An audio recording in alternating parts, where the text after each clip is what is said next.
Ang Logray Game Fowl, isang lahi na mayaman sa kasaysayan at kilala sa kanyang kakayahan sa pakikipaglaban.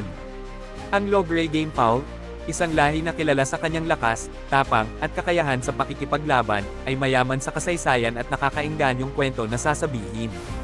Binuo sa pamamagitan ng maingat na pag-crossbreed ng mga mahuhusay na lahi, ang Logray ay isang patunay ng dedikasyon at katalinuhan ng mga breeder na naghahangad na lumikha ng isang lahi na magaling sa mapaghamong mundo ng cockfighting. Ang artikulong ito ay sumasaliksik sa pinagmulan, katangian, at estilo ng pakikipaglaban ng Logray Game Fowl, na sinusuri ang ebolusyon at nagtatagal na pamana nito. Ang pinagmulan ng Logray Game Fowl ay nagsimula noong unang bahagi ng ika-20 siglo, kung saan ang kanyang pangalan, si Lo, ay gumaganap ng isang mahalagang papel sa pag-unlad nito. Sa una ay kilala lamang bilang Gray Game Fowl, sinimulan ni Lo na tawagin silang Lograys noong 1935 hanggang 1936, na nagpapatunay sa kanyang lugar sa kasaysayan ng lahi. Habang ang eksaktong pinagmulan ng lahi ay nababalot ng misteryo, pinaniniwala ang binuo ito mula sa isang kombinasyon ng mga Albany at Madigan Gray bloodlines. Upang higit pang mapahusay ang kakayahan ng lahi sa pakikipaglaban, ipinakilala ni Lo ang Texas Ranger blood, na nagreresulta sa isang natatanging katangian, mas maitim na mga paa. Ang pagdaragdag ng Ranger blood na ito, na makikita sa mga Lograys na may maitim na paa, ay itinuturing na tanda ng kadalisayan ng lahi. Bukod sa impluwensya ng Texas Ranger, nag-eksperimento rin si Lo sa iba pang mga manok, na nag-crossbreed ng Logray sa iba't ibang mga lahi upang mapaganda ang kanilang mga katangian sa pakikipaglaban at mapahusay ang kanilang pangkalahatang mga katangian. Ang Lograys ay nagpapakita ng isang kapansin-pansin na hitsura, na nailalarawan sa pamamagitan ng isang kombinasyon ng maitim na kulay abo, puti, at magaan na dilaw na balahibo. Ang kanilang mga pakpak ay karaniwang puti, habang ang kanilang mga balahibo sa buntot ay maitim na kulay abo o itim. Mayroon silang straight comb at mayroon silang parehong dilaw at puting mga paa, kung saan ang pagiging nangingibabaw ng mga dilaw na paa ay maiuugnay sa pagdaragdag ng McNerney Gray blood. Bukod sa kanilang mga pisikal na katangian, ang Lograys ay kilala sa kanilang ugali. Habang sila ay karaniwang mas madaling hawakan kaysa sa ilang iba pang mga lahi ng game fowl, maaari silang maging teritorial at agresibo sa iba pang mga manok at mga babae. Ang agresibong kalikasan na ito ay nangangailangan ng paghihiwalay ng ilang Lograys upang maiwasan ang mga nakamamatay na laban sa pagitan ng mga tandang. Ang Lograys ay pinalaki at sinanay partikular para sa cockfighting at mga eksibisyon ng manok.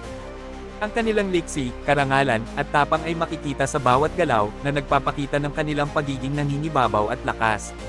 Hindi sila sinanay na maging palakaibigan, dahil ang kanilang layunin ay lumahok sa mga nakamamatay na laban.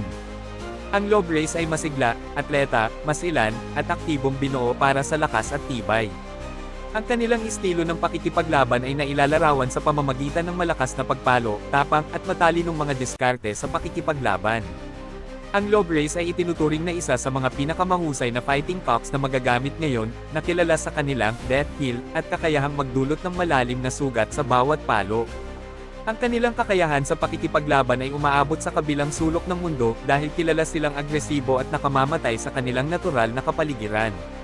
Ang pagsasanay ng isang Logray gamecock ay mahalaga upang matiyak ang kaligtasan at tagumpay nito sa arena ng pakikipaglaban.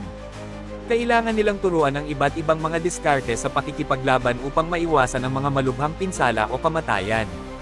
Ang wastong pagpapalaki at pagsasanay, kabilang ang pagdeworming, pagdelousing, pagpapakain ng preconditioning, at pagsasanay sa isip, ay mahalaga para sa paglikha ng mga bihasang mandirigma. Ang pamana ng Logray Game Fowl ay umaabot sa ibang sulok ng pakikipaglaban. Maraming mga lumang breeder ang nagdaragdag ng Logray blood sa iba pang mga lahi upang madagdagan ang kanilang sigla, lakas, at tibay.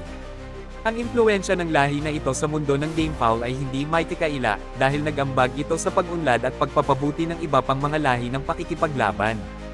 Mahalagang kilalanin na ang cockfighting ay isang kontrobersyal na kasanayan, na madalas na kinukundene dahil sa kalupitan at kabangisan nito. Habang sinusuri ng artikulong ito ang kasaysayan at mga katangian ng Logray Game Fowl, hindi nito sinusuportahan o itinataguyod ang cockfighting. Ang kasanayan ay iligal sa maraming bansa at malawakang itinuturing na hindi makatao. Ang Logray Game Fowl, isang lahi na mayaman sa kasaysayan at kilala sa kanyang kakayahan sa pakikipaglaban, ay patuloy na nakakaakit ng mga mahilig sa manok at mga breeder. Ang kwento nito ay nagsisilbing paalala ng dedikasyon, pagbabago, at pagmamahal na nagtutulak sa mundo ng pagpapalahi ng game fowl. Gayunpaman, mahalagang kilalanin ang mga etika ng pop fighting at itaguyod ang mga responsable at makataong kasanayan sa loob ng industriya ng manok.